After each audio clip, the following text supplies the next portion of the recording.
5 years from now, you will arrive. The only question is where. That's not a riddle. That's not a philosophical puzzle for academics to debate. That is one of the most practical truths I have ever encountered. 5 years will pass. They will pass whether you read a single book or 100, whether you develop a single new skill or a dozen, whether you think carefully about the direction of your life or not. The years don't ask permission. They don't wait for you to feel ready. They simply move, and you move with them, forward or sideways or in slow circles, but you move. The question I want to spend some time with today is this. What determines the direction? Because it isn't fate. It isn't luck, though luck plays its small role. It isn't the economy, though the economy has its seasons. It isn't the government, your employer, your upbringing, your circumstances, or the city where you happen to be born. Now, I know that may be a difficult thing to hear, but I've found it to be true, and I would rather tell you a hard truth today than a comfortable lie that keeps you exactly where you are 5 years from now. What determines the direction is you. More specifically, it's the daily work you do, or don't do, on yourself. I want to talk about that today. I want to talk about what it means to work harder on yourself than you do on your job. Because most people have this backwards. They put tremendous energy into their career, their employer, their company's goals, and they put almost nothing into their own development. They work 8, 10, 12 hours a day building someone else's dream while spending not a single disciplined hour building themselves. And then they wonder why, at 50, they feel like they arrived somewhere they never intended to go. I remember it was a cold morning in early spring in Idaho. I was sitting across from Mr. Earl Schoaf. He was a successful man, a generous man, and he had agreed to spend some time with me. I was 25 years old. I had a young family, a job that barely covered the bills, and a growing sense that something had gone fundamentally wrong. Not with the world, with me. I had been working hard. Nobody could accuse me of being lazy. But I was working hard at my job and doing almost nothing to develop myself. Mr. Schoaf looked at me over his coffee, and he said something I've never forgotten. He said, "Jim, if you want to have more, you have to become more." He paused. Success is not something you pursue. It's something you attract by the person you become. I didn't fully understand it that morning, but I wrote it down. And over the next several years, as I began to apply it, as I began to invest in books, in ideas, in skills, in my own philosophy, I watched my life change. Not overnight, life doesn't work overnight, but season by season, the harvest began to improve, because the seeds I was planting had changed. So let me start at the beginning. Let me talk about why so few people ever make this shift. Here is what I have observed over 40 years of teaching and traveling and talking to people from every walk of life. Most people are waiting. They are waiting for circumstances to change. They are waiting for the right moment, the right opportunity, the right economic conditions. They are waiting for someone, their employer, their government, their lucky break, to come along and change their lives for them. And here's the remarkable thing. While they wait, the years pass. And the person who was waiting at 30 is still waiting at 40, still waiting at 50, wearing a slightly more weathered version of the same expression, telling a slightly longer version of the same story about why things haven't worked out. The few who refuse to wait, who decide that regardless of circumstances, regardless of what's happening in the economy or the marketplace or the news, they are going to work on themselves every single day. Those few people look completely different at 40 than they did at 30. Different not just in their bank account, but in their bearing, in their confidence, in the quality of their thinking, in the choices available to them. Because personal development is cumulative. Every book you read adds something. Every discipline you build strengthens the next one. Every skill you develop opens a door you couldn't see before. But you have to start. And you have to continue. That's the part most people can't seem to manage. Not starting and not continuing.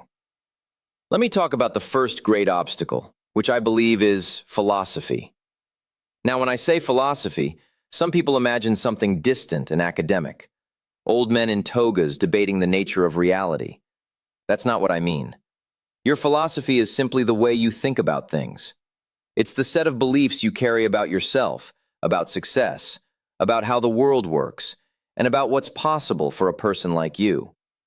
And your philosophy, your way of thinking, determines nearly everything. Here is an example. Two men lose their jobs on the same day. Same economy, same industry, same situation, more or less. One man says to himself, "The economy is terrible. Nobody is hiring. What's the point of even trying?" He goes home, watches television, feels sorry for himself, and 6 months later is still unemployed, now carrying the added weight of 6 months of inaction. The other man says, "Well, this is unfortunate, but it might be exactly the opportunity I needed to develop in a direction I've been avoiding. What should I learn? What should I build? Who should I talk to?" 6 months later, he has not only found new work, but has developed skills and connections he didn't have before. Same wind, different sail. That phrase has stayed with me for decades. The same wind blows on all of us. The wind of circumstance, the wind of economic change, the wind of difficulty and opportunity alike. The determining factor is never the wind. It's always the set of the sail. And the set of the sail is your philosophy. So if you want your life to change, the first thing that must change is the way you think. Not just your attitude. I want to be careful here, because I think the word attitude has been misused and cheapened. I'm not talking about putting on a smile and thinking positively while doing nothing differently. I'm talking about a fundamental shift in how you see yourself and your potential. A shift from "things happen to me" to "I am responsible for what happens to me." From someday to today. From "I hope things improve" to "I am going to improve." My father was a farmer in Idaho, a good man, patient and honest in the way that farmers tend to be. Because farming teaches you patience. You can't rush a crop. You can't yell at a seed and make it grow faster. You prepare the soil. You plant at the right season. You water consistently. You pull the weeds, and then you wait. You trust the process. The harvest comes when it comes, but it always comes if you've done the work. Now here's what a farmer never does. A farmer never stands at the edge of an empty field in September and says, "Well, I didn't plant anything in the spring, but I sure hope something grows." Because he knows in his bones that the harvest is an exact accounting of the planting. Every farmer understands the law. You reap what you sow, more than you sow, later than you sow, but always in proportion to what you sowed. Your life operates by the same law. Every book you read is a seed. Every skill you develop is a seed. Every discipline you practice, getting up earlier, thinking more carefully, managing your time with intention, every one of those is a seed. And the harvest will come. Later than you planted, more than you planted, but it will come. The problem is that most people want to skip the planting. They want to arrive at September with a full harvest without having done the work of spring. And when they look at someone who has a full harvest, someone who seems to have built a wonderful life, they say, "Well, they were lucky," or "They had advantages I didn't have."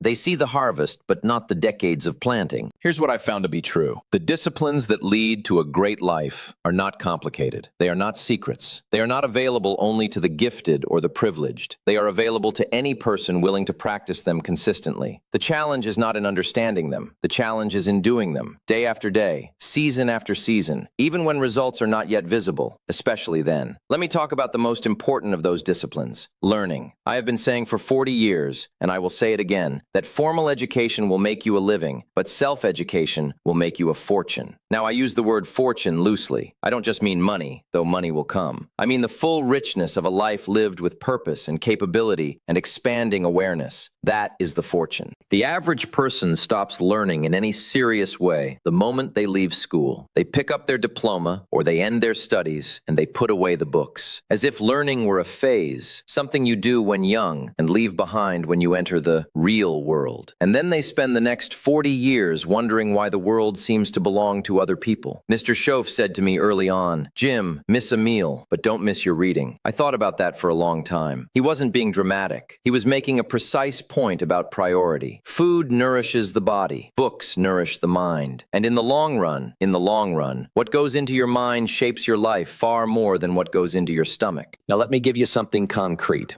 If you read one book per month, just one, in 12 months, you've read 12 books on your chosen subject. In 5 years, 60 books. In 10 years, over 100 books on topics that matter to you. Do you know how rare that is among adults? Extraordinarily rare. A person who has read 100 serious books on personal development, business, philosophy, or their craft is genuinely exceptional. Not because the reading itself is difficult, but because most people simply never do it. They watch television instead. They scroll through their phone instead.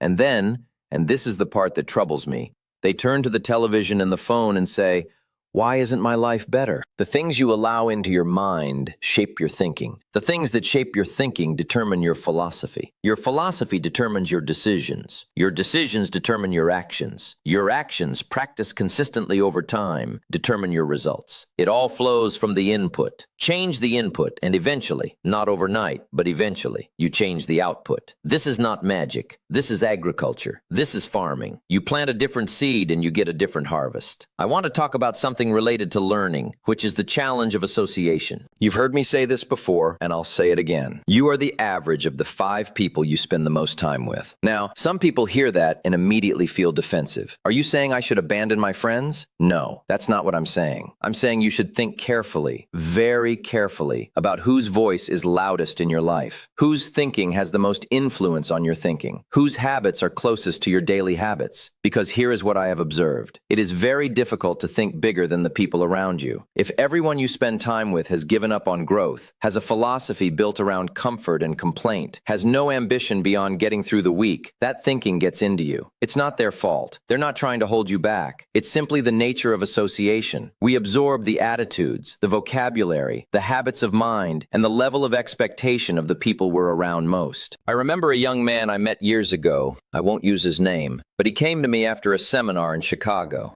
He was bright, genuinely bright, with more natural ability than most. But he had spent the previous 5 years surrounded by people who had convinced him, through 1,000 small conversations, through their shared attitudes, through their collective vision of what was possible, that his lot in life was fixed. That the kind of success he dreamed about was for other people. That the wise thing was to be realistic, which in their vocabulary meant small. He was starting to believe it. You could hear it in how he talked about himself. And that broke my heart a little because I could see what was possible for him. Not because I had some special vision, but because I had seen it dozens of times. Take a capable person, change their associations, expose them to different ideas and different examples of what's possible, and watch what happens. Sometimes it happens quickly. Sometimes it takes years, but the direction always changes. So let me ask you something. Think about the 5 people closest to you.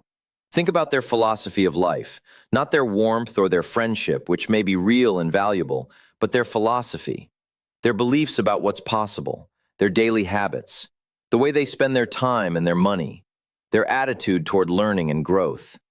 Are those the 5 people whose average you want to be? If the answer is yes, wonderful. Invest in those relationships deeply. They are a tremendous asset. If the answer is no, or even not entirely, then begin, gently and thoughtfully, to expand your circle of influence. Read books by people who think at the level you want to reach. Listen to those who have done what you want to do. Attend the seminars, join the associations, seek out the mentors. You don't have to abandon anyone, but you do have to be intentional about whose thinking most influences your own.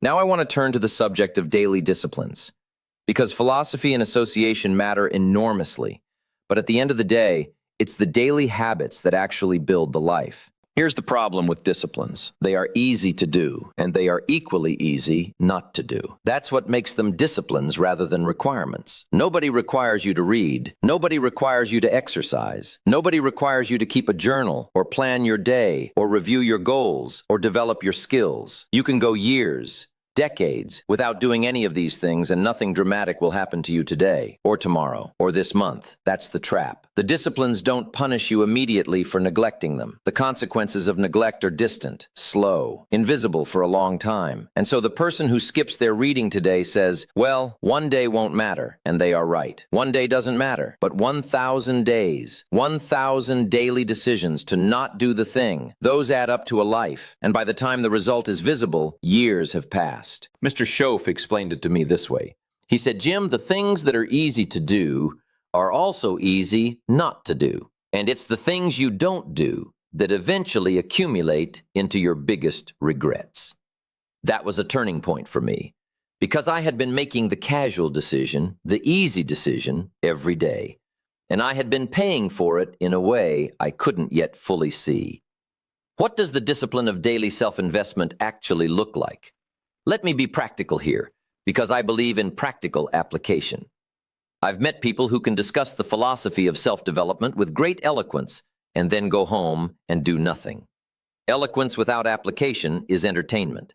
We want more than that. Start with the morning. The first hour of the day is extraordinary. It's quiet. The world hasn't yet made its demands. The phone calls haven't started. The obligations haven't pressed in. What you do with that hour, what you put into your mind in that first hour, sets the tone for everything that follows. Some people use that hour for reading, some for planning, some for exercise, some for all three in rotation. The specifics matter less than the intention. The intention is, I am going to invest in myself before I invest in anyone else's agenda today. This is not selfishness. This is wisdom. You cannot pour from an empty vessel. The person who neglects themselves, who runs on empty day after day, has less and less to offer to their family, their work, their community. But the person who develops themselves, who fills the vessel consistently, has more and more to give. The discipline of self-investment is ultimately an act of generosity to everyone who depends on you. Here's what I found to be true about the discipline of goal setting, which I think deserves careful attention. Most people have wishes, vague, unwritten hopes that drift through their minds from time to time. I wish I had more money. I wish I had better health. I wish my relationships were deeper. Wishes. Written on water, gone with the next wave. A goal is different from a wish. A goal is written down, specific, with a date attached. And the person who sets the goal has made a decision, not a hope, a decision about where they intend to arrive. Writing down your goals is one of the most underestimated disciplines in existence. It seems almost too simple, and yet most people will never do it in any serious way. I've asked this question in thousands of seminars. How many of you have written goals with specific numbers and specific dates that you review regularly? And the number of hands that go up is always small, sometimes shockingly small, 5%, maybe 10%. And those 5 or 10% look different from the rest of the room in ways that go beyond their goals. They carry themselves differently. They speak about the future differently. There's a quality of intentionality about them that's unmistakable. Because here's what writing a goal does. It initiates the process. It signals to your mind that you are serious, that this is not a wish, but a direction. And once the direction is set, you begin, without always being fully conscious of it, to notice things you didn't notice before. Opportunities, connections, information, resources. They were always there, but now your mind is oriented toward them. The sail is set.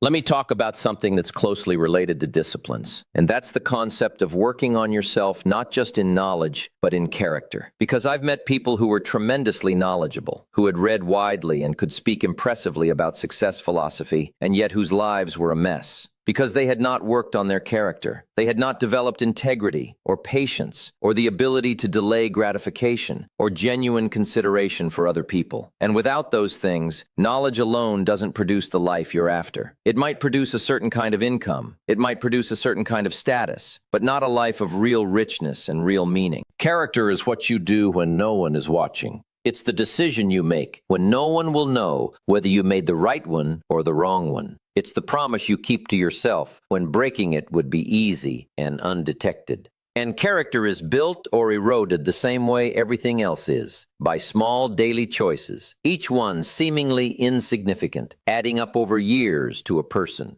My father used to say he was not an eloquent man, but he was a wise one. He used to say, "Your word is your name, son. Don't borrow against it." He meant, keep your commitments. Do what you say you'll do. Be the person others can rely on. Not because it will always be rewarded, not because someone is keeping score, but because your integrity is the foundation of everything else you're trying to build. Without it, the whole structure is unstable. I want to talk now about value, about what it means to become more valuable. Because here's a phrase I've used for many years, and I still believe it completely. The marketplace will pay you exactly what you're worth. Not what you think you're worth. Not what you wish you were worth, but exactly what you're worth. As determined by the skills you've developed, the problems you can solve, and the value you can deliver to others. This is simultaneously the most fair and the most challenging truth I know. Fair because it means no one is fundamentally locked out. If you develop genuine skills, if you become genuinely capable, the marketplace will respond. It doesn't care about your background or your circumstances or what zip code you grew up in. It cares about what you can do, what problems you can solve, what value you can create. Challenging because it means you can't argue your way to a higher income. You can't negotiate your way to wealth without developing the underlying value. Some people spend enormous energy trying to get more than their current level of development can produce. They focus on the harvest without attending to the planting. And the marketplace, patient, indifferent, mathematical, simply reflects back exactly what was planted. Here's the key question then. What are you doing to increase your value? Not your credentials. Credentials are a reflection of value, not the same as value. I mean actual capability. What new skills are you developing? What problems can you solve today that you couldn't solve last year? In what ways are you more capable, more knowledgeable, more effective than you were 12 months ago? If you can't answer that question with something concrete and specific, that's important information. It means that whatever is happening at your job, whatever results you're producing in the external world, you are standing still internally. And a person who stands still internally in a world that is always changing is, in effect, moving backwards. Mr. Schoaf said to me, "Jim, don't join an easy company. Join a hard company. Don't wish for fewer problems. Wish for more skills."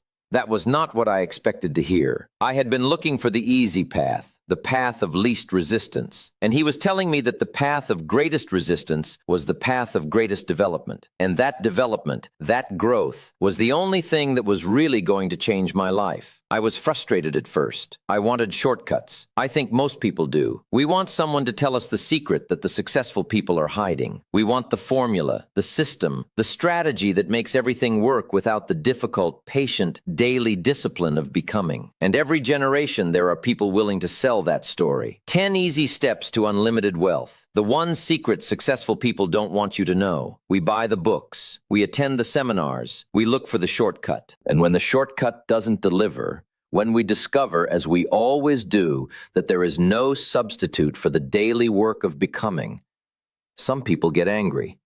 They feel cheated. They blame the teacher, the system, the book, anything but themselves. And they move on to the next shortcut, the next promise of easy transformation. The ones who eventually build something real are the ones who stop looking for shortcuts and start looking for disciplines. Who stop asking, what's the fastest way, and start asking, what's the right way? Who understand that every day of genuine effort is a deposit in an account that will pay dividends for decades. Let me shift now to something I think about a great deal, which is the relationship between the inner life and the outer results, between who you are and what you have. Here's the principle I want you to hold. You cannot attract what you are not. Or, said another way, the quality of your inner world determines the quality of your outer world. Your thoughts, your beliefs, your habits, your philosophy, these are not private affairs with no external consequences. They show up. They show up in your words, in your decisions, in your relationships, in your results. The inner world is always being expressed in the outer world. This is why I keep coming back to philosophy, to the way you think, because most people, when they want to change their results, focus entirely on the outer world. They change their job, their city, their relationship, their company, and sometimes that helps. But if the inner world, the thinking, the beliefs, the habits, hasn't changed, they tend to recreate the same situation in the new location with the new people, because the same seed planted in different soil still produces the same plant. What changes the harvest is changing the seed. And changing the seed means changing the way you think. Your philosophy about wealth, what it is, who deserves it, whether you're capable of it, whether it requires compromising your integrity. Your philosophy about wealth determines your relationship with wealth. Your philosophy about success, whether it requires luck or connections or being born into the right family, or whether it is genuinely available to anyone willing to develop themselves. Your philosophy determines how hard you're willing to work on yourself. I've met people who deep down don't believe they deserve a great life, who have absorbed through years of subtle messages from their environment and their early associations the idea that success and abundance are for certain people, and they are not those people. And with that belief running quietly in the background, every effort they make is half-hearted. Because why try hard for something you don't believe you deserve? If that's you, and I say this with genuine warmth, the most important work you can do is not on your skills or your business plan. The most important work is on that belief. Because until it changes, nothing else will change in any lasting way. You deserve a great life. Not because you're special. We're all special in our own way, and that phrase has been cheapened. But because you're human, because you're capable of thought and learning and development, because the same laws of cause and effect, the same laws of planting and harvest apply to you as to anyone who has ever built a great life. The laws don't discriminate. They simply respond to what's planted. Let me talk about time, because time is the resource that matters most and that most people manage worst. We all receive the same 24 hours. The billionaire and the person who is broke both receive 24 hours today. The person who is building something extraordinary and the person who is standing still in their life both receive 24 hours. Time is the great equalizer in that sense, and it is the great revealer. Because how you use your time, specifically how you use the discretionary hours, the hours that belong to you, reveals your priorities more clearly than anything you say. Most people, if you ask them what their priorities are, will give you a noble list: family, health, personal growth, making a difference. But if you follow them for a week, if you look at where the actual hours go, you often find that the lived priorities and the stated priorities are very different. The television gets more hours than the family. The phone gets more hours than the books. Distraction gets more hours than discipline. Now, I'm not saying this to judge. I'm saying it because I lived this way myself for years before Mr. Schoaf helped me see it. And once I saw it, once I made the connection between how I was spending my time and why my life looked the way it did, I couldn't unsee it. The gap between my stated priorities and my actual behavior became impossible to ignore. Here's a simple discipline I recommend. At the end of each week, sit quietly for 30 minutes, just 30 minutes, and review the week. Not with harsh judgment, with honest curiosity. Where did the hours actually go?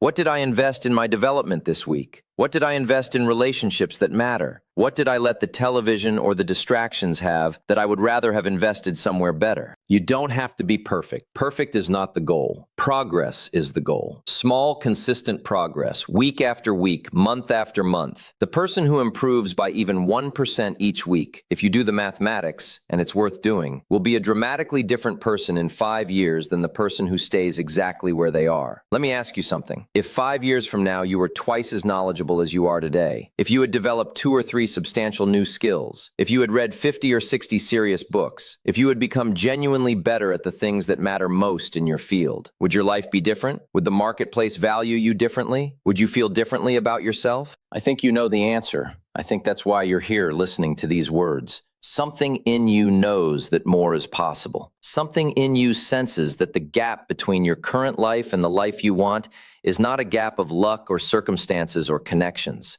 It's a gap of development, a gap of the work you haven't yet done on yourself. The gap can be closed. That's the good news. The gap can be closed. Not with a magic shortcut, not with a secret strategy, but with the patient, consistent, daily discipline of investing in yourself. It can be closed starting today, starting this week, starting with 1 book, 1 hour of study, 1 small discipline practiced consistently. I want to spend some time talking about the seasons of life, because I think understanding the seasons, accepting that life comes in seasons, is one of the most liberating ideas I've ever encountered. Spring is the season of opportunity, the season of planting, the season of beginning. Spring comes into every life, sometimes in the form of a new idea, sometimes a new relationship, sometimes a difficult circumstance that opens a door you didn't know existed. Spring is when you plant, when you begin, when you say yes to the work ahead. Summer is the season of challenge. After planting comes the long, demanding work of maintaining. In summer, the weeds grow, the insects come, the heat is relentless.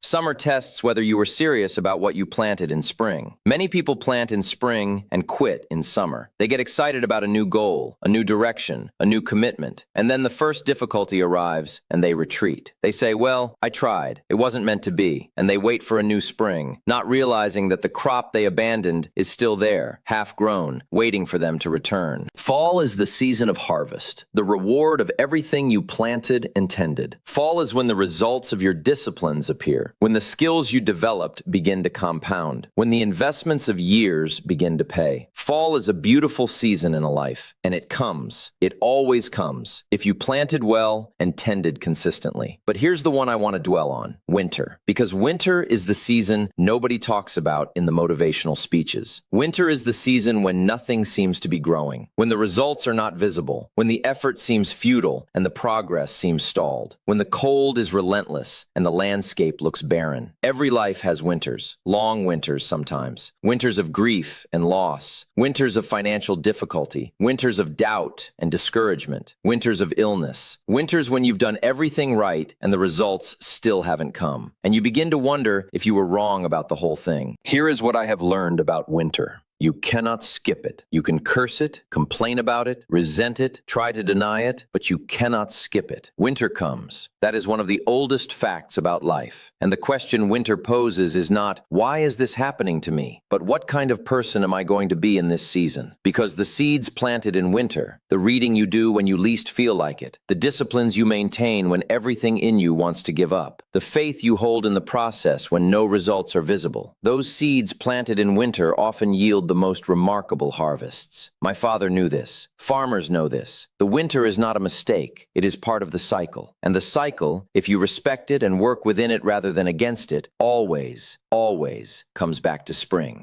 I think one of the greatest mistakes people make is to confuse the season they are in with the permanent condition of their life. They experience winter and conclude that winter is all there is. They become despondent. They stop planting. They stop the disciplines. And in so doing, they make absolutely certain that spring is delayed. The winter becomes permanent not because of the season, but because of the response to the season. Work on yourself through every season, especially in winter. The disciplines that you maintain through your difficulties are the disciplines that will serve you most powerfully when spring arrives. And spring always arrives. Let me talk now about one of the most practical aspects of working on yourself, which is the development of skills for the marketplace. Here's a truth that the marketplace has taught me very clearly. It pays for value, not for effort, not for intention, not for potential, not for time served, for value, for the practical, demonstrable ability to solve problems, create results, serve customers, lead teams, make things happen. The marketplace is the most honest evaluator you'll ever meet. It doesn't flatter. It doesn't spare feelings. It simply reflects, with mathematical precision, the value you bring. Now, some people resist this. They feel it's unfair that effort alone isn't enough, that working hard doesn't guarantee results. But consider the alternative. If effort alone determined results, if simply showing up and trying hard guaranteed success, then there would be no reason to develop, no reason to read and study and grow, no reason to work harder on yourself than on your job, and we would all stagnate at the level of our current capability. The fact that the marketplace rewards value means there is always a path forward, always a way to improve your position, by improving yourself, by developing skills the marketplace needs, by becoming genuinely more capable, more knowledgeable, more effective. What skills does the marketplace value? It's worth thinking about carefully. Communication is near the top of the list. The ability to express ideas clearly, in writing, in speaking, in presenting. This skill multiplies the value of everything else you know. A person who knows a great deal but can't communicate it effectively is limited. A person who can communicate complex ideas with clarity and persuasion is extraordinarily valuable. Yet how many people invest seriously in improving their communication skills? Almost none. They graduate from school, stop working on this fundamental skill, and wonder why they seem invisible in the organizations they work for. Leadership is another. The ability to inspire and direct other people toward meaningful goals. Leadership is not a personality type. It is a set of skills that can be learned, practiced, and developed. Yet most people treat leadership as though it were something you either have or you don't. They are waiting to be discovered rather than developing. They are hoping that someone will notice their potential rather than demonstrating their capability. Problem solving. The ability to look at a difficult situation and find a practical path forward. This is perhaps the most universally valuable skill, and it is one that develops primarily through study and experience. The person who reads widely across disciplines, who exposes themselves to many different ways of thinking, who has thought carefully about how problems get solved, that person has a genuine advantage in almost any situation. Here's what I want you to take away from this conversation about the marketplace. You have more influence over your income than you think, not through negotiation or demands, but through development. The most reliable path to increasing what the marketplace will pay you is to increase what you can genuinely do. Develop the skills, build the capabilities, solve problems that matter. The compensation follows. Profits are better than wages. Mr. Schoaf said that to me early on, and I've said it 1,000 times since. Wages will make you a living. Profits, the reward of building something, solving something, creating something of value. Profits can make you a fortune. But you can only participate in profits to the degree that you've developed the skills and the philosophy to create and sustain value. And that development is the work of years. Years of reading, thinking, disciplined practice, and honest self-assessment. I want to address something directly because I think it's one of the hidden obstacles to personal development, and it doesn't get talked about enough. It's the question of self-honesty. Working on yourself requires a quality of honest self-assessment that most people find deeply uncomfortable. It requires you to look clearly at the gap between where you are and where you want to be, and to acknowledge, without blaming your circumstances or your past or anyone else, that the gap is largely a product of choices you have made, of disciplines you have or haven't practiced, of how you have or haven't invested in yourself. That is uncomfortable. Our natural instinct is to protect our self-image, to find external explanations for our shortcomings, to tell ourselves that we would be further along if not for this circumstance or that person or those conditions. And sometimes those things are genuinely relevant. I don't want to minimize real hardship. Some people have faced obstacles that would have stopped most of us. Real poverty, real disadvantage, real injustice. But even acknowledging all of that, even accounting for every genuine external obstacle, I have found without exception that the people who make the most progress are the ones willing to say, whatever has happened, whatever my circumstances, whatever others have done or not done, I am responsible for what happens from here. Not as a philosophical position, as a practical commitment, as the only stance from which real progress is possible. Because here's the thing about blame. Blame is comfortable, and it's completely useless. You can be absolutely right in your assessment of who or what is to blame for your current situation, and that rightness will not advance your life by a single day. It will not develop a single skill. It will not plant a single seed. All it will do is keep you focused on the past instead of the present, on others instead of yourself, on what can't be changed instead of what can.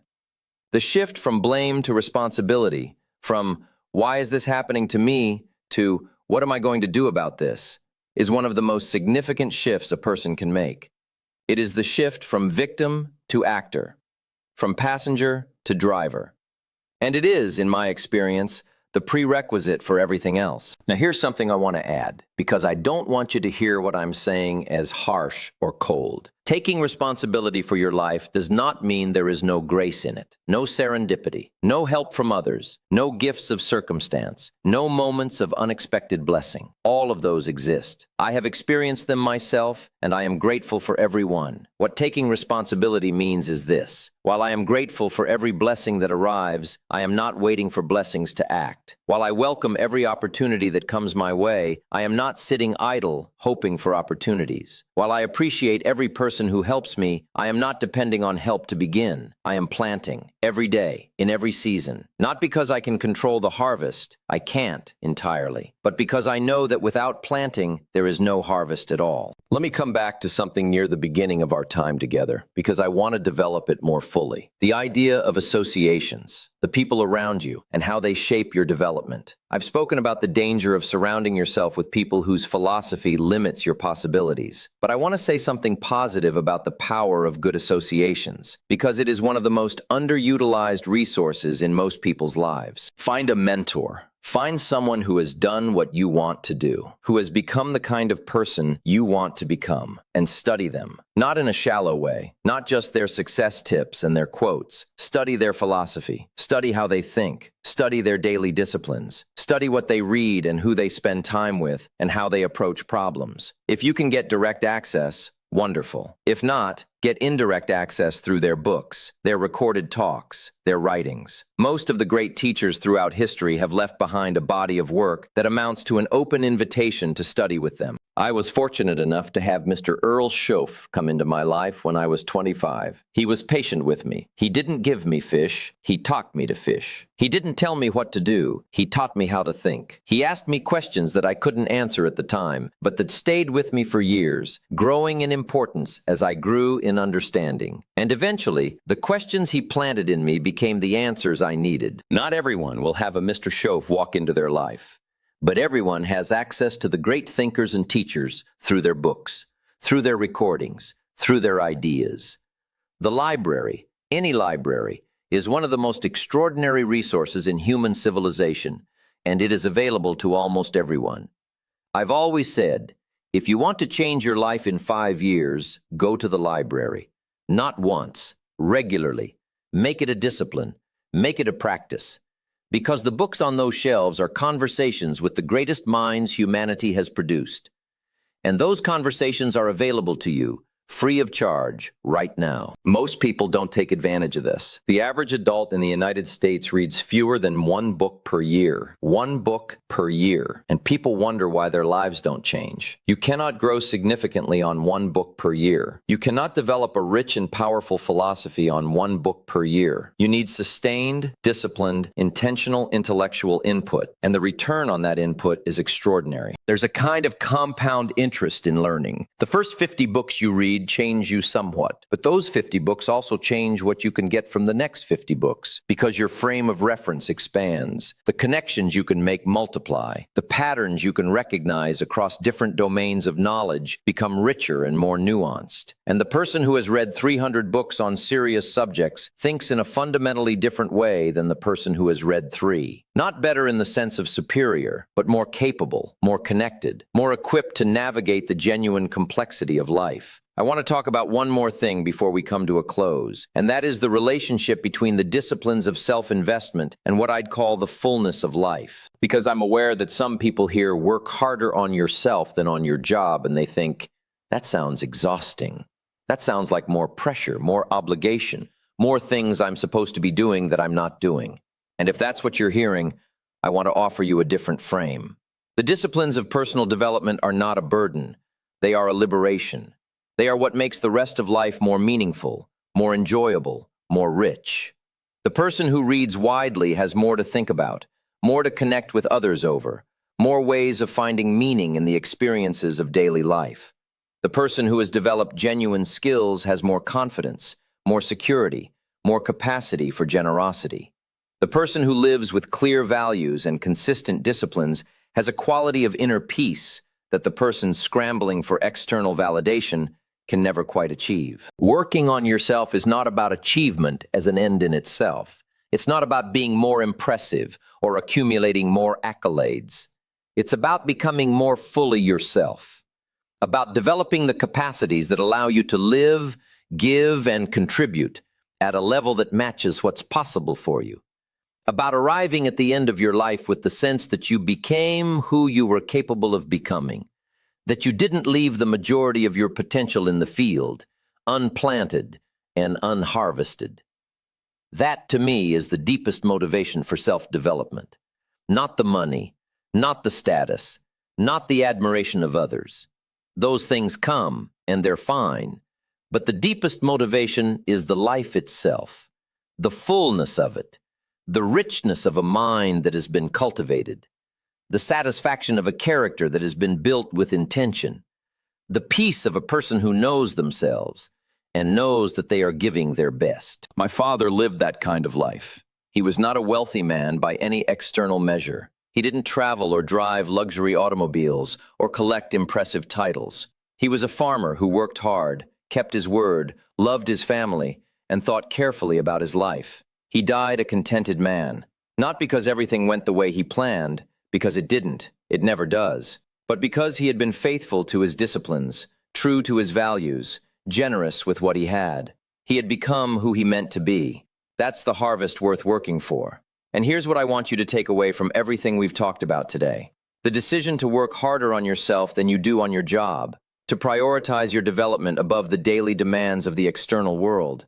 That decision is available to you, right now, today, not someday. Not when circumstances improve, not when you have more time or more money or more energy. Today, 1 book, 1 hour, 1 discipline begun, 1 commitment kept with yourself. The first step is the smallest one, but it is the step that all the others follow. Plant the seed, trust the law, do the work, and arrive 5 years from now, somewhere you're proud to be. Let me give you another illustration of how philosophy shapes results. I spent years traveling to speak in different cities, and I would often arrive early and walk through the downtown areas, watching people, not to judge, never to judge, but to observe. Because because observation is one of the most educational things a person can do if they're asking the right questions while they watch. And what I observed was this. In every city, in every economy, in every industry, there were a small number of people who seemed to be moving through the world differently from everyone else. They walked with a certain purposefulness. When you talked to them, they had clear ideas about where they were going and why. They had enthusiasm without desperation. And almost without exception, when you asked about their habits, what they read, how they started their day, what they were studying, what they were building, the answer was always some variation of the same thing. They were investing in themselves, every day, intentionally. Now, the interesting thing is that many of these people had started from very ordinary circumstances. They weren't all trust fund babies or Ivy League graduates. Some of them had started broke. Some had experienced real hardship. Some were immigrants who arrived with nothing but a philosophy, a way of seeing opportunity where others saw obstacles. What they had in common was not their starting point. It was their daily practice. Here's another way to think about philosophy. Your philosophy is like the operating system of a computer. All the programs you run, your relationships, your work, your financial decisions, your health habits, run on top of that operating system. If the operating system is sound, the programs run well. If the operating system is corrupted, full of limiting beliefs, faulty assumptions, errors in fundamental thinking, even the best programs will underperform. You can have excellent skills and poor results if the underlying philosophy is flawed. So what does a sound philosophy look like? Let me name a few of the elements I've found to be most important. A sound philosophy begins with personal responsibility, the genuine belief, held not just intellectually but emotionally, that you are the primary author of your life, not the victim of it, the author. A sound philosophy includes a genuine belief in the law of cause and effect, that consistent actions produce consistent results, that the harvest reflects the planting, that you reap what you sow. Not as a spiritual notion, but as a practical law you can rely on and build your life around. A sound philosophy includes an orientation toward growth, the belief that you are not fixed, that who you are today is not who you have to be tomorrow, that capability can be developed, that wisdom can be acquired, that character can be built. The person who believes their intelligence and their character are essentially fixed has no motivation to develop. The person who understands that both can grow has infinite motivation. And a sound philosophy includes a long-term perspective, the ability to delay gratification, to plant seeds in spring, knowing the harvest won't come until fall, to do today what others won't, so you can live tomorrow in a way others can't. This is perhaps the most practically important philosophical quality, and it is the one most directly undermined by the culture we live in, which is oriented entirely toward the immediate, the instant reward, the quick result. Let me go deeper on the subject of learning because I think it deserves more than a passing mention. I want to talk about not just how much you learn, but what you learn and how you learn it. There is a kind of reading that passes the time. Novels read on vacation, articles scrolled through at lunch, entertainment masquerading as information. And there's nothing wrong with any of that. Rest and entertainment have their place. But that kind of reading doesn't develop you. It doesn't change your philosophy. It doesn't build capability or deepen wisdom. The kind of reading I'm talking about is intentional, purposeful. It is reading with a notebook nearby, reading with the question, what can I apply from this? How does this idea connect to something I already know? How does this challenge or refine my current thinking? There is a level of engagement with ideas that transforms the person engaging with them. When you don't just consume an idea, but wrestle with it, apply it, test it against your own experience, discuss it with others, teach it back. That is when learning becomes development. Mr. Schoaf once asked me, Jim, how many books have you read in the past 90 days? I told him the truth, which was none. He didn't scold me. He just nodded slowly and said, interesting. And how have the past 90 days treated you? And the connection, which he left entirely for me to draw, was unmistakable. The 90 days in which I had fed my mind nothing of substance had produced exactly the kind of life you'd expect from a mind that had been fed nothing of substance. I started the next day. I bought 3 books. I won't tell you I read them all perfectly or that I understood everything in them, but I read them. And I read the books that followed. And slowly, I began to notice that my thinking was changing, that I was seeing things I hadn't seen before, that I was having ideas I hadn't had before, not because I was smarter than before, but because I was filling my mind with better material, and better material produces better thinking. Here's a practical idea I've shared many times. Keep a journal. Not a diary in the sentimental sense, not a record of events, but an ideas journal. A place where you write down the best ideas you encounter, the insights that strike you, the connections you make between different things you're learning. Write down what you're grateful for. Write down your goals. Write down your questions. Because writing clarifies thinking in a way that nothing else does. There's a kind of fuzzy thinking that lives very comfortably in your head, that seems coherent until you try to put it on paper. The moment you try to write it down, the inconsistencies surface, the assumptions become visible, the gaps become apparent. And dealing with those gaps, filling them with further reading and further thought, is where a great deal of genuine intellectual development happens. I've met very few truly wise people who didn't keep some form of journal or notebook, and I've met many intellectually careless people who kept none. The correlation is not coincidental. Let me tell you about an experience I had that illustrated the power of association more vividly than any theory could. I was in my late 20s, a few years after Mr. Schoaf had begun mentoring me. I had started to change, to read, to study, to develop, and I began to notice something uncomfortable. Some of the people closest to me, friends I had known for years, people I genuinely cared about, found my new interests somewhat puzzling. When I talked about books I'd been reading, they changed the subject. When I mentioned goals I was working toward, there were jokes. Good-natured enough, but jokes. There goes Jim with his big ideas. Now I want to be clear, these were not bad people. They were good people, warm people, people I still care about. They weren't trying to hold me back. They simply inhabited a different world, a world with a different ceiling, a different set of expectations, a different philosophy about what was possible.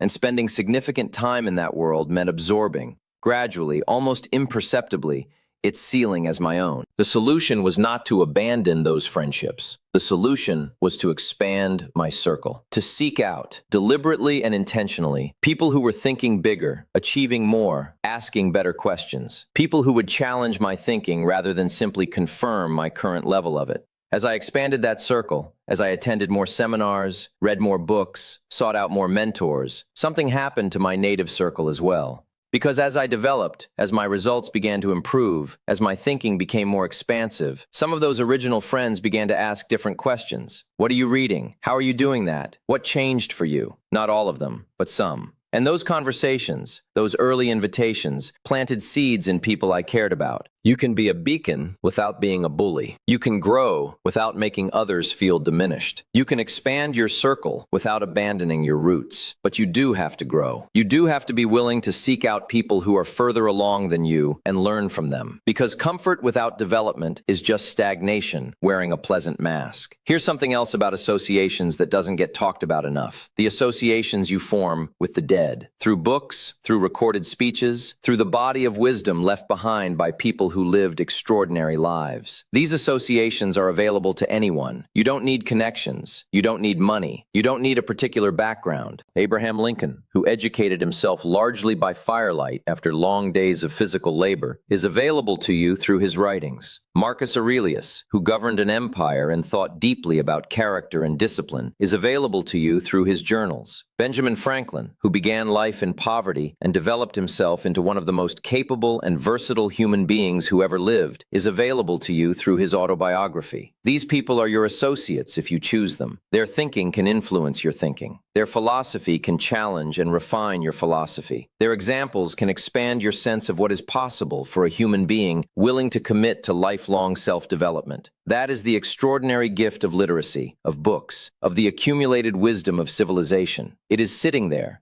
patient, inexhaustible, available, waiting for you to claim it. I want to be more specific about what I mean by daily disciplines because I think vagueness is the enemy of action. Vague intentions produce vague results. Let me give you a simple framework that I've used and shared for many years. I call it the 5 disciplines of daily self-development. The first is reading, 1 hour per day, minimum, on subjects that matter: personal development, your industry, philosophy, biography, history. The subjects of your reading should be intentional, not random. What do you most need to understand? What knowledge would most directly expand your capabilities and your thinking? Start there.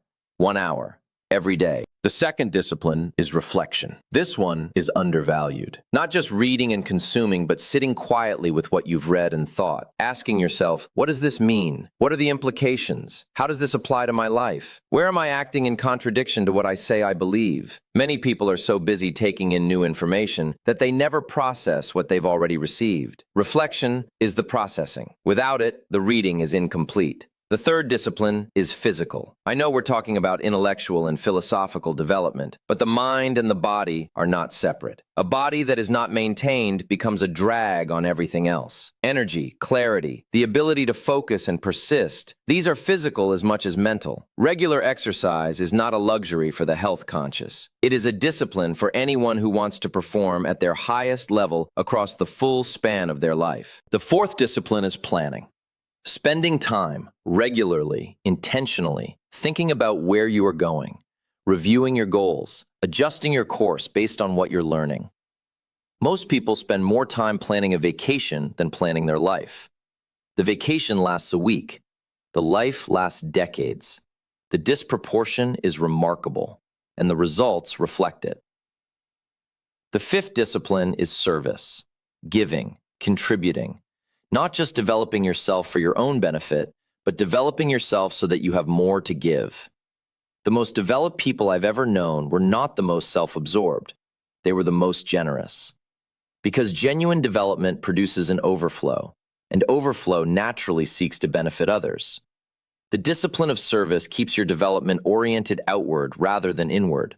Keeps it in service of something beyond your own comfort and accumulation. These 5 disciplines, practiced daily, with consistency and intention, over years, they are not dramatic, they are not glamorous, they don't produce results you can post about this week. But in 5 years, in 10, they produce a life that almost no one else has managed to build. Because almost no one is willing to do the unglamorous daily work that those results require. Don't wish the disciplines were easier. Wish you were more committed to them. Let me talk about something specific regarding the development of value, which is the question of expertise. There is a particular kind of deep, earned, hard-won knowledge that the marketplace rewards extraordinarily well. Not surface-level familiarity with a topic. You can acquire that in a weekend of reading. I'm talking about genuine mastery, the kind of expertise that only comes from years of focused study and consistent practice. Malcolm Gladwell popularized the idea of 10,000 hours, and while the specific number may be debated, the underlying principle is sound. Mastery takes time. It takes sustained, focused effort over years, and in a culture that celebrates the instant result, the quick study, the overnight success, true mastery has become increasingly rare and increasingly valuable. Now here is the interesting thing. Precisely because mastery is rare, because most people are unwilling to do the sustained work, the person who is willing has an extraordinary advantage. Not because they are more talented, but because they are more patient, more committed, more willing to be a beginner, and then an intermediate, and then an advanced practitioner, and then an expert, trusting the process at each stage, even when results aren't yet visible. What does mastery look like as a daily discipline? It looks like consistent, deliberate practice. Not just doing the same thing the same way for years, which is habit rather than growth, but practicing at the edge of your current capability, attempting things you can't yet do well, seeking feedback.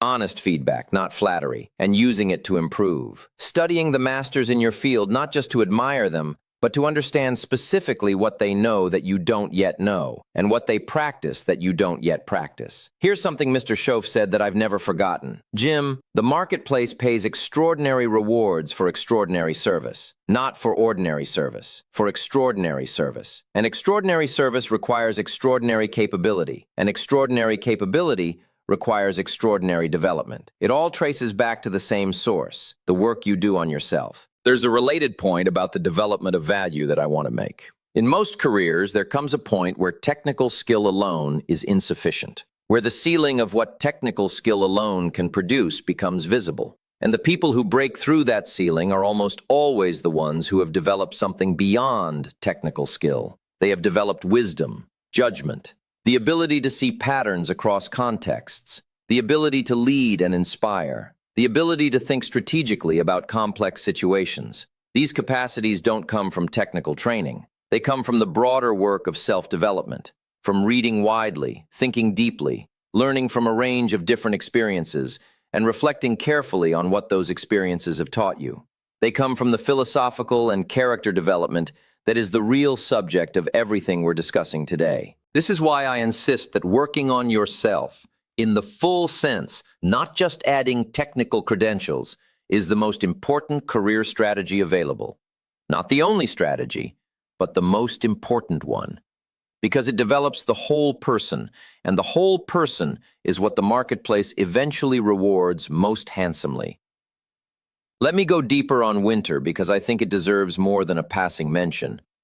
Winter is where most people's development gets interrupted, and understanding how to navigate winter, how to plant in winter, how to maintain your disciplines in winter, is perhaps the most practically important thing I can offer you. Winter comes in many forms. Sometimes it is external, financial hardship, job loss, health crisis, the loss of someone you love. Sometimes it is internal, doubt, discouragement, a crisis of faith in yourself or your direction. Sometimes it is simply the long, quiet, unglamorous stretch of time between when you planted and when the harvest comes. The growing season that is invisible, during which you have no external evidence that anything is working. That third kind of winter is, I think, the one that derails the most people. Not the dramatic crisis. Dramatic crises are, in a strange way, easier to navigate because they demand a response. The quiet winter, the period when you're doing everything right and seeing little obvious result, that is the one that most easily convinces people to stop. Maybe this isn't working, they say. Maybe I'm not the right person for this. Maybe I should try something different. And they abandon a direction that was working, that was producing invisible progress, that was months or weeks away from becoming visible, and start over. And the cycle repeats. New spring, new enthusiasm, new planting. And then winter arrives again, and they stop again. What breaks this cycle? A deep and genuine understanding of how growth works. An internalized conviction that the harvest follows the planting, even when the growing season is invisible. A philosophical bedrock firm enough to stand on when there is no external evidence to stand on. This is why your philosophy matters so much in winter. In spring, almost anyone can stay positive. In summer, most can maintain momentum. But in winter, the only thing that keeps you going is what you believe to be true about the process, independent of what you can see or measure or verify right now. I went through winters of my own. Years when I was developing, when I was doing the reading and the disciplines and the work, and the results were not yet visible in the way I wanted them to be. And there were moments, honest moments, when I questioned whether it was working, whether I was on the right path, whether the philosophy that Mr. Schoaf had shared with me was actually true or just a comfortable story. But I kept going. Not because I was extraordinarily courageous, because I had planted enough, had studied enough philosophy, had enough understanding of the laws of cause and effect to know that the harvest doesn't come on our schedule. It comes on nature's schedule. And that the only thing that delays the harvest is not trusting the process long enough to let it arrive. The harvest came, later than I hoped, more abundantly than I expected, as it always does, for the person who continues to plant and tends through every season. I want to circle back to the matter of character, because I think in all the talk of skills and disciplines in the marketplace and value, it's easy to lose sight of something fundamental. All of this, all of the development, all of the disciplines, all of the cultivation of skill and knowledge is in service of becoming a better person. Not a more impressive person, not a more wealthy person, though wealth may come. A better person, more capable of genuine contribution, more worthy of genuine trust, more equipped to love well, to lead well, to live in a way that produces meaning and leaves a positive mark on the people around you. Character is the foundation. Everything else is built on top of it. And character, unlike skills, is tested not in the classroom or the seminar room, but in the moments when no one is watching. In the small decisions that no one will ever know about, in how you treat people who can do nothing for you, in whether you keep your word when it would be easy and undetected to break it. I've known people with impressive skills and poor character, and in the long run, which is the only run that ultimately matters, their skills didn't save them from the consequences of their character. Because character always surfaces. It surfaces in relationships, in the long-term response of the marketplace, in the quality of the life you're able to sustain. A reputation built without character underneath is a house built on sand. So as you think about working harder on yourself, I want you to include character in that work. Ask yourself regularly, am I becoming more honest, more generous, more patient? more genuinely interested in the well-being of others, more capable of integrity under pressure? Am I becoming the kind of person whose word means something, whose presence improves the lives of those around them? These questions are not separate from the questions of success and development. They are the heart of them. The person who develops skills without character becomes, at best, a sophisticated version of the same small person they always were. The person who develops both, who becomes more capable and more noble simultaneously, that person becomes genuinely great. And genuine greatness, in the quiet, enduring sense of the word, is worth working for. Let me add one more dimension to the subject of self-honesty, which is the challenge of changing your own story. Most of us carry a story about ourselves. It was written partly by us, partly by others, parents, teachers, early experiences, and it runs quietly in the background of our daily life, shaping what we attempt and what we don't, what we believe we deserve and what we believe is out of reach. For some people, the story is expansive and generous. I am capable. I am worthy of a great life. Difficulty is something I can handle. Growth is available to me. That story produces one kind of life. For many people, the story is more constrained. People like me don't do things like that. Success is for people with advantages I don't have. I've tried before and it didn't work. I'm just not that kind of person. That story produces a different kind of life. The challenging truth is that the story often feels true because we have been living it. It has been confirmed by our experience, which was itself shaped by the story. It is a self-fulfilling prophecy, and it can run for decades before someone or something interrupts it. What interrupts it? Often, most often in my observation, it is an encounter with an idea, a book, a person, an example. Something that makes visible the gap between the story you've been living and the story that was actually available to you. Something that shows you, concretely and undeniably, that the ceiling you've been living under was not the actual ceiling. It was the ceiling of your current story. That encounter is what happened to me at 25 with Mr. Schoaf. He didn't tell me I was great. He didn't flatter me. He asked me questions, and the questions, gently but persistently, revealed the gap between the story I was living and the story I was capable of living, between the person I currently was and the person I was capable of becoming. Changing your story requires honesty about the current one. It requires sitting with the discomfort of seeing clearly where you are, why you are there, and what part your own thinking has played in getting you there. It requires neither self-condemnation, which is as useless as blame directed outward, nor self-excuse, just honest clarity. This is where I am. This is why.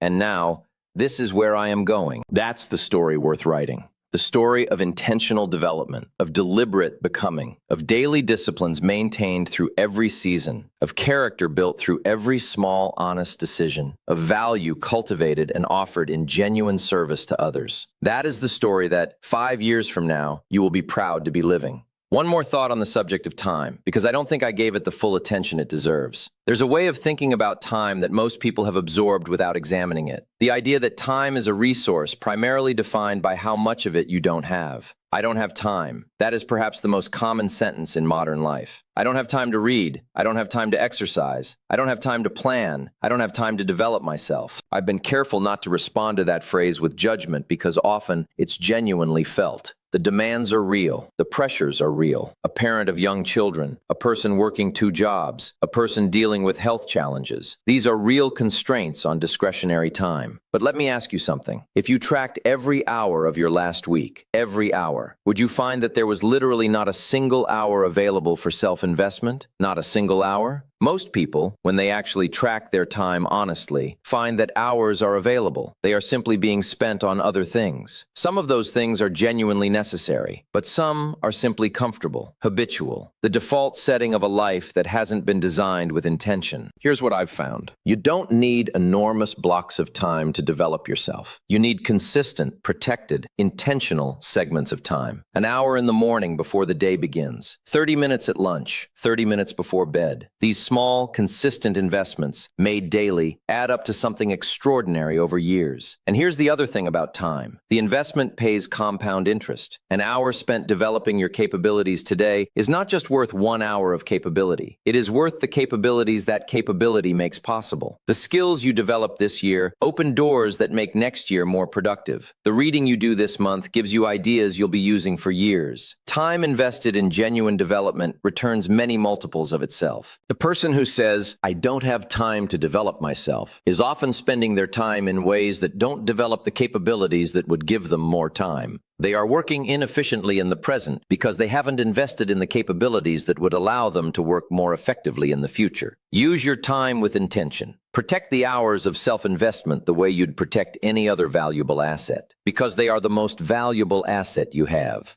Let me tell you something about the relationship between gratitude and development that I think gets overlooked. People sometimes assume that working hard on yourself, striving to grow, to become more, comes from a place of dissatisfaction, that it implies a rejection of who you currently are, that contentment and ambition are somehow opposites. I don't believe that. In fact, I believe the opposite. The deepest, most sustainable motivation for personal development is not dissatisfaction or desperation. It is gratitude. It is the recognition that you have been given something extraordinary, a mind, a life, a set of capacities, and the desire to honor that gift by developing it fully. My father understood this. He was a contented man in the genuine sense, not passive, not resigned, but genuinely at peace with who he was and where he was. And yet he worked. He got up before the sun. He tended his land with care. He developed his craft over decades, not because he was desperately trying to escape something, but because the work itself, the cultivation, the development, the honest application of his capacities was how he expressed his gratitude for what he'd been given. That is a philosophy worth meditating on. When you frame self-development as an expression of gratitude, as the fulfillment of your potential rather than the escape from your inadequacy, the energy behind it changes entirely. It becomes lighter, more joyful, more sustainable across the long seasons. You are not working on yourself because you are insufficient. You are working on yourself because you are extraordinary, as every human being is extraordinary, and that extraordinariness deserves to be fully expressed. Here's one more thought about the marketplace and value that I want to leave you with. As you develop yourself, as your capabilities grow, there will come a point where you begin to see opportunities that were invisible to you before. Opportunities to serve in bigger ways, to solve problems you couldn't have solved at an earlier stage of your development, to lead in contexts that previously seemed inaccessible. This is one of the most exciting aspects of genuine personal development. Not that the world changes, though your circumstances may change, but that your perception of the world changes. You see more, you understand more, you can do more, and therefore the world available to you is genuinely larger than it was before.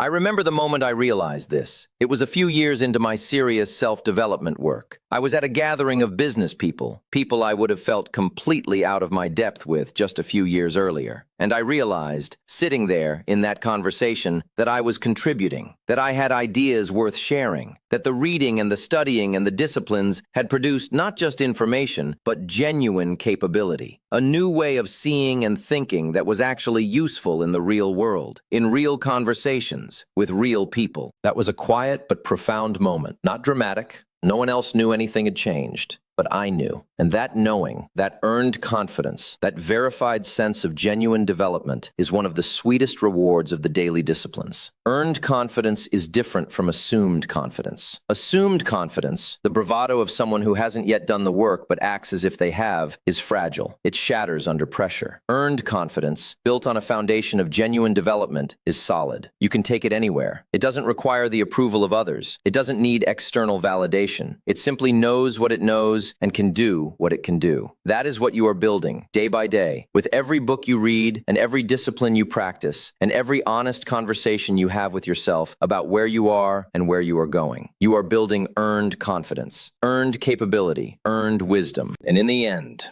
in the long view of a life well lived, that is what matters most. Not what you accumulated, not what title you held, but who you became. The full, developed, genuinely capable, and genuinely good person you chose to become through years of intentional work on yourself. That is the life worth living. And it is available to you, starting today. I want to close with something simple. because I believe the greatest truths are always simple. Not simplistic, but simple. They can be stated clearly. They don't require elaborate justification or complex explanation. They resonate in some deep way with what you already know to be true. Here is the simple truth. The quality of your life 5 years from now will be an almost exact reflection of the work you do on yourself between now and then. Not the work you do for your employer, not the effort you put into circumstances you can't control. The work you do on yourself. Your philosophy, your knowledge, your character, your skills, your disciplines. That work is available to you. It is available right now, today, regardless of your circumstances, regardless of your past, regardless of the season you're currently in. It begins with one book, 1 hour, one decision to invest in yourself rather than waiting for someone else to do it for you. Don't wish it were easier. Wish you were better. Set the sail. The wind is already blowing. I want to say something about the relationship between income and inner development, because I've seen people get confused here. They think that financial success is a separate project from personal development, that you work on your finances over here, and you work on your character and your mind over there, and never the twain shall meet. But in my experience, and in the experience of every genuinely successful person I've known, these two things are not separate. They are the same project. The financial results are an expression of the inner development, not always immediately, not always in a straight line, but over time with remarkable consistency. Here's why. The person who develops genuine discipline, who keeps commitments, who follows through, who does what they say they'll do, that person becomes trustworthy, and the marketplace rewards trustworthiness. The person who develops genuine knowledge, who understands their field deeply, who reads widely, who thinks carefully, that person becomes competent, and the marketplace rewards competence.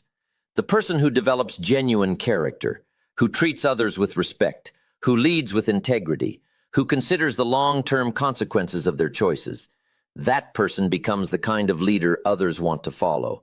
And leadership in any field commands extraordinary rewards. None of these things can be faked indefinitely. You can perform competence for a while. You can perform trustworthiness for a while. But performance without substance is exhausting, and it eventually reveals itself. The only sustainable path to external success is internal development. The outside eventually reflects the inside, always. This is why working harder on yourself than on your job is not just philosophical advice. It is the most practical financial strategy available, not because it produces results this week, but because it produces results that compound for decades. Think about two people. Both start in the same industry at the same level. One invests aggressively in self-development, reads voraciously, seeks mentorship, practices disciplines daily, builds character alongside capabilities. The other does not. At year 1, the difference is small. At year 3, it's visible. At year 10, the difference is staggering. Not just in income, though the income gap will likely be significant, but in every quality of life, in confidence, in relationships, in the range of opportunities available, in the sense of meaning and purpose that comes from living at or near your full potential. The discipline of self-development is an investment with the most extraordinary long-term returns of any investment available to a human being. And unlike financial investments, it cannot be lost. The skills, the knowledge, the wisdom, the character, these cannot be taken from you. They become part of who you are, and who you are follows you everywhere.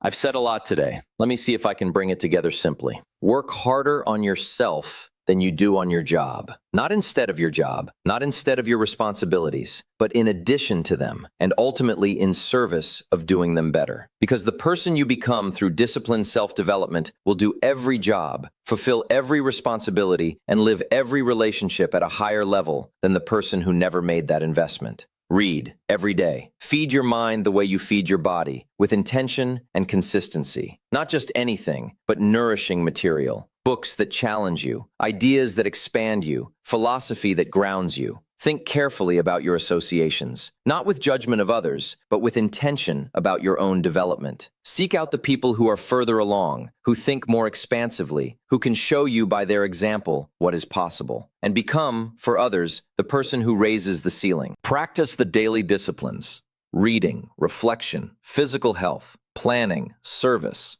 without waiting for perfect conditions. Perfect conditions never arrive. The disciplines are practiced in the conditions that exist, in the season that is present, with the time that is available. Attend to your character. Let your word mean something. Keep your commitments to others and equally to yourself. Because the commitments you keep with yourself are the foundation of the confidence you'll need to keep the larger ones. Know your philosophy. Know what you believe about yourself, about success, about your potential, about how the world works. Because your philosophy is the set of your sail, and the sail determines where you arrive, no matter which way the wind blows. And finally, be patient with the harvest. Plant in spring, tend in summer, trust through winter. The harvest comes. It always comes. For the person who plants consistently, tends faithfully, and maintains the disciplines through every season, 5 years from now, you will arrive. Somewhere. Let that somewhere be a place you chose, a place you built, a place that reflects the full, developed, genuine potential of the person you chose to become. The work begins today.